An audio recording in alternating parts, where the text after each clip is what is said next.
नमस्ते श्रोताओं, स्वागत है आपका धन्वी वॉइस चैनल पर।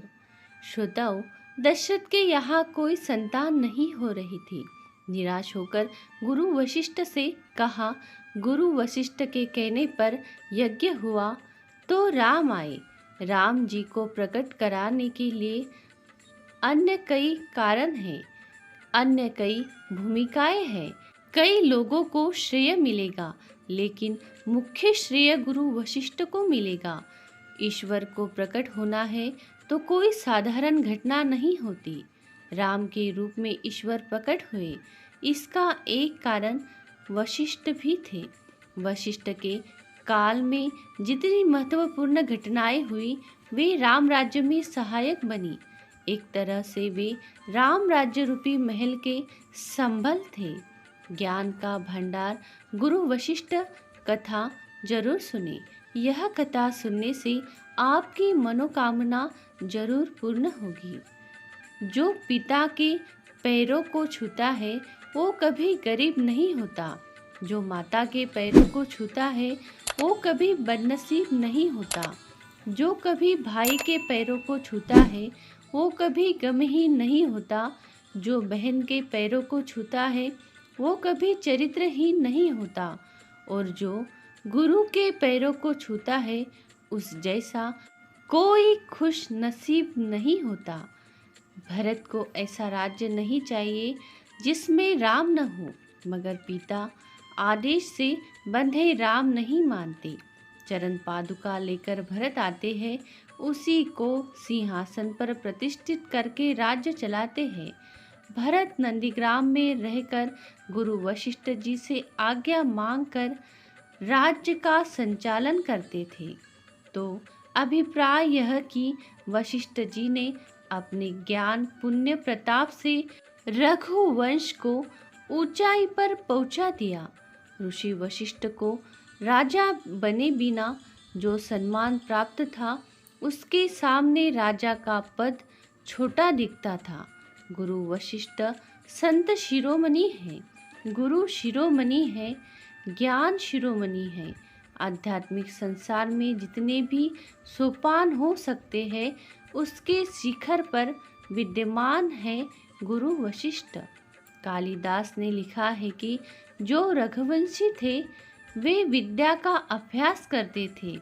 युवा अवस्था में विवाह करके और प्रजा के रंजन के लिए, प्रजा की सेवा के लिए पुत्र की प्राप्ति करते थे। जहाँ वृद्धावस्था आई वहाँ मुनि का जीवन जीते थे। वैसे ही रघुवंशी लोग अपने प्राणों का त्याग करते थे। जिस वंश में राजा योगी के रूप में अपने जीवन का समापन करे, जिस वंश में राजा जहाँ ऋषियों के पुत्र पढ़ते थे वहाँ पढ़े, ऋषियों जैसा जीवन जिए, यह कितना महान वंश है।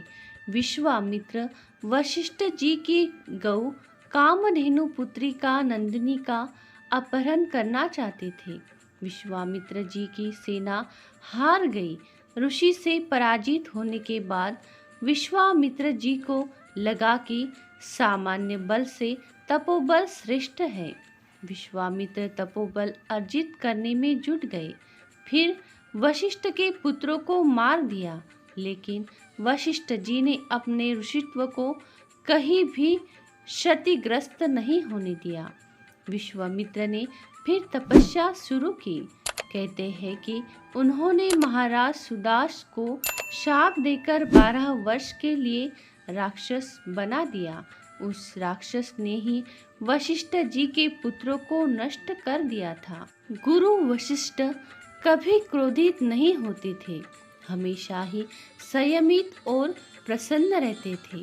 जो गुरु की सबसे ऊंची स्थिति है, वे संयमित रहकर सब कुछ करते थे। यही कारण था कि अंत में विश्वामित्र जी को झुकना पड़ा। विश्वामित्र जी बोलते थे कि जब तक वशिष्ठ जी मुझे ब्रह्मर्षि नहीं कहेंगे, तब तक मैं ब्रह्मर्षि नहीं हूँ। जिनके 100 बच्चों को नष्ट कर दिया, उन्हीं से ब्रह्मर्षि की उपाधि लेने की कोई कल्पना नहीं कर सकता। कितनी दयालुता होगी, कल्पना कीजिए, पुत्रों को मारने वालों को माफ कर दिया। जैसे सूर्य का प्रकाश बहुत काम करता है, लेकिन ब्रह्मर्षि नहीं बना सकता। वह संसार की सभी वस्तुओं को बनाता है, लेकिन क्या वह कोई ब्रह्मज्ञानी पैदा करेगा? क्या कोई रघुवंश को पैदा करेगा? रघुवंशी सूर्यवंशी ही है, लेकिन रघुवंशियों को जो ज्ञान हुआ वह वशिष्ठ जी के कारण ही हुआ। वशिष्ठ इसलिए श्रेष्ठ है, रघुकुल की परंपरा का वे पालन करवाते हैं। अध्यात्म रामायण में लिखा है कि यदि भरत शरीर छोड़ देते तो राम मुश्किल में पड़ जाते। राम बार बार दोहराते हैं कि पिता की कीर्ति अनुकरणीय है, अनुपम है। उसके लिए हम लोगों को प्रयास करना चाहिए। इन सभी क्रमों, स्थानों, व्यवस्थाओं में गुरु वशिष्ठ की अहम भूमिका है। और गुरु वशिष्ठ कहीं से भी लालची नहीं है, क्रोधी नहीं है, संपूर्ण ज्ञानी है। वे केवल ज्ञानी ही नहीं है, ज्ञान उनके रोम रोम में उतरा हुआ है।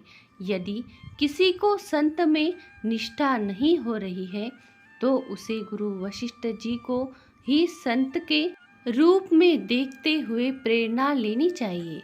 वशिष्ठ अद्भुत योगी है। श्रोताओं, रामायण के परम ज्ञानी गुरु वशिष्ठ जी की महिमा अनमोल है।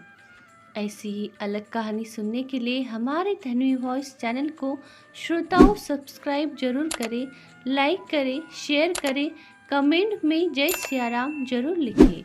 श्रोताओं, कथा अंत तक सुनने के लिए आपका बहुत बहुत धन्यवाद।